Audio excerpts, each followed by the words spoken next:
I think all of us have kind of heard the long, tolling death knell from the church bells of NaNoWriMo slowly taking its march, as it would in maybe not so imperial ways, we shall say.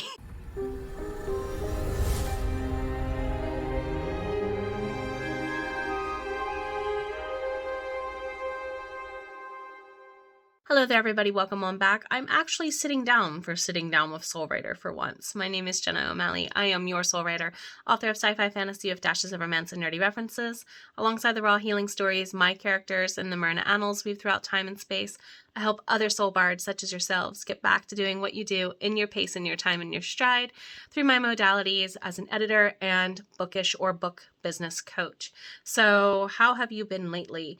I think all of us have kind of heard the long, tolling death knell from the church bells of NaNoWriMo slowly taking its march, as it would in maybe not so imperial ways, we shall say.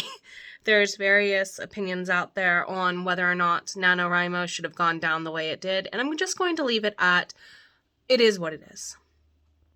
I have a lot of good memories associated with NaNoWriMo, and I don't think those opportunities to make new memories are going away by any way, shape, or form.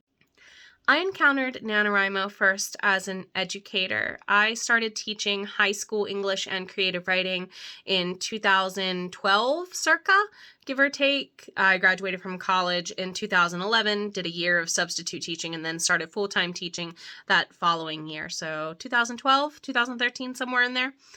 And I was the person who introduced a lot of students to the concept that it is actually possible using their Young Writers program to write a novel in 30 days. And of course, the way I normally did it was I had a semester B nano. So in my writing classes, we would do a November NaNoWriMo, and then we would do April camp, basically. And I normally would be facilitating the writing workshop methodology that ran in the classroom. So I was more a facilitator and a coach, even then as a teacher. I was not doing half as much teaching by the time they were into writing their novellas, is what I encouraged them to start with, a novella or longer. And normally in April, if my students did a novella for NaNoWriMo, I would always say, now try to make it 50,000 words. So I would encourage them to do at least what I would call a half nano if they didn't finish. And they got to pick all their goals, all that jazz. And then, of course, when 2020 started and one of those former students of mine looked me in the face and said, Mrs. S, I am literally paying my bills for college rent to keep a roof over my head because of stuff I wrote in your class in indie author world. Why are you not going that route already? Especially now that you kind of have the time.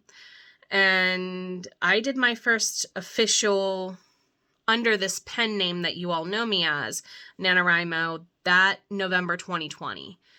And that was the year that I wrote the very first full draft of a little book called Bound by Fate and Blood.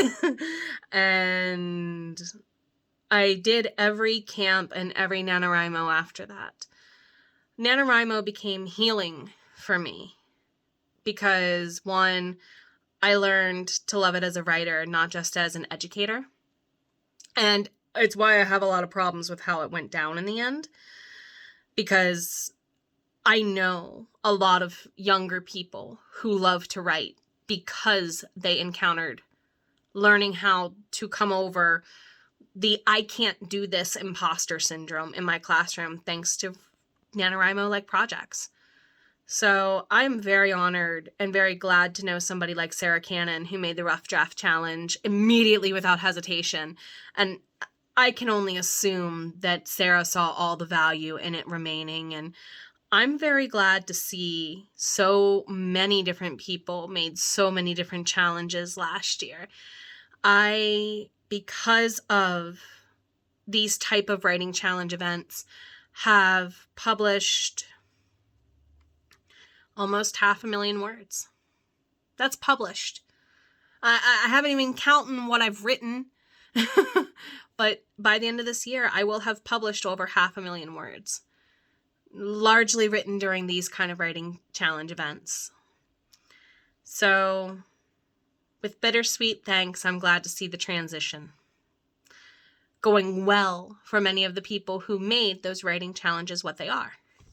You and me. So keep doing you.